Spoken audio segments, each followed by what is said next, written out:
ตื่นขึ้นมาแล้วก็เฮ็ดเวียกเฮ็ดงานเซตโต๊ะเซตตังเดี๋ยวดึงไปก่อนดึงไปเซตโต๊ะเซตตังแล้วก็ล้างหั่นล้างนี่เบิ่งเด้อมันอ่อนสิมันมักทบบ่มันทบตัวนี้มันอ่อนมันก็เลยทบ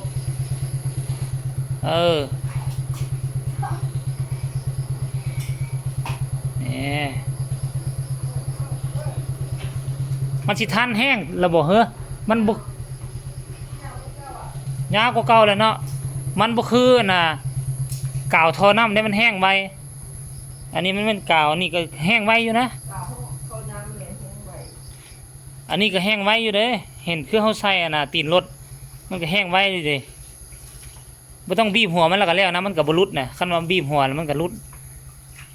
บ่ได้เปิดจำได้เปิดจำบ่อันนี้แบบว่าหมามานอนนะตอนเช้านี่ตอนเว้นนี่หมานอนนี่สั้นขอกสั้นขนใส่ห้อยตีนไปเลาะหั่นเลาะนี่มีฮอดเลือดที่เฮ็ดกับเฮ็ดกัดมันแล้วเราก็ต้องมาล้างแล้วนี่ล้างไว้นี่ทุกมื้อก่อนลำไยทุกคนหุ่นคือกับลำไยเลยเอาเครื่องออกกำลังกายกับลำไยมันนอนเครื่องออกกำลังกายนี่ก็ได้ผลดีเขาเอามาไว้นี่ก็2 เดือนแล้วก็น้ำหนักก็ลง2-3 โลมันเด้จักเอามาอย่างงู้นละเอามาก็ไม่พอได้ออกกำลังกาย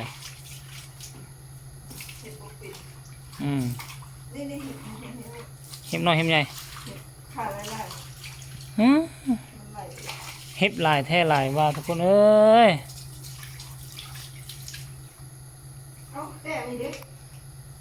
เห็บแตกน้ำแตกวะคันแตกก็ต่อไหมอีกจังไรนึงก็ต่อไหมแบบว่าเขาต่อทอไหมนะเอากาวใส่ทุกคนเห็นบ่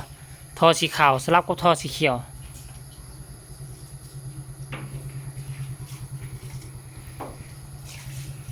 ออกบ่มันก็บ่ออกเลยเนาะกิจวัตรประจำตอนเช้านะกิจวัตรประจำตอนเช้าของสาวค่ำตื่นขึ้นมาแล้วเซ็ตโต๊ะเซ็ตตังแล้วก็ล้างหน้าบ้านมาไล่เบิ่งดูบ่หัวแต่บ่ทันบ่เดียวท่านผู้ชมเดี๋ยวสิพาทุกคนไปเบิ่งกันนะโครงการส่วนหลังบ้านอันนี้ก็คือข่อยกล้าแกนหมักแต่งไว้มันสิขึ้นบ่โอ้ยขึ้นแล้วเฮ้ย2 มือขึ้นแล้วเฮ้ยแกนหมักแต่งขึ้นแล้วได้ผล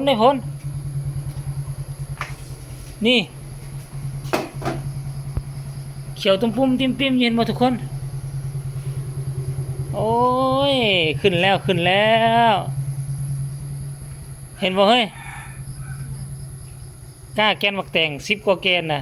แตกนอแล้วกล้าใส่โฟมไว้น่ะเดี๋ยวมื้อนี้ซีดน้ำตื้มแล้วก็เสียไว้โฟมใหม่ทุกคนนี่นะนี่เด้อขึ้นแล้วมันอาจจะบ่เห็นแจ้งดีมันเป็นเขียวตุ้มปุ่มติมปิมอยู่นะเนี่ยอย่าซีดน้ำใช่ไหมเอาไว้อีกจักมือ1-2 มือนี่อันนี้ค่อยกล้าแต่10 แกนเอาไว้อีกประมาณ2 มือนี่แหละแล้วก็สิเอามาใส่โฟมอันนี้เขาสิปลูกแบบโฟมเด้อทุกคนปลูกแบบโฟมนี่เห็นบ่ที่เห็นดีเห็นบ่ปิดไว้คือเก่าผักสลัดเขาก็ว่าเฮ็ดอันนี้ได้ว่าซั่นเด้นี่ปิดเดี๋ยวนี้อันนี้เฮาสิปลูกแบบโฟมบ่กล่องโฟมของเฮาเป็น10 กล่องเห็นบ่แต่ว่าเฮาสิปลูกเบิ่ง1 กล่อง2 กล่อง3 กล่อง4 5เฮาสิปลูก5 กล่องลองเบิ่งกล่องนึงเฮาก็สิเจาะแล้วนี่เห็นบ่แต่ละกล่องเห็นบ่คือสลัดนี่เฮาก็สิปลูกใส่1 ต้น2 ต้น3 ต้น4 ต้น5 ต้น6 ต้นน่าจะได้6 ต้นกุกสลัดนี่น่าจะได้6 ต้นเนาะต่อกล่องนึงแล้วมักแตงนี่เฮาก็น่าจะใส่ประมาณ 2ต้นท่านผู้ชมและอันนี้ก็คือขี้ดินฮะก็ไปขนมามือก่อนนี่แล้วตัวนี้ขนมามือวานนี่แล้วอันนี้ลองขุดเอาเบิ่ง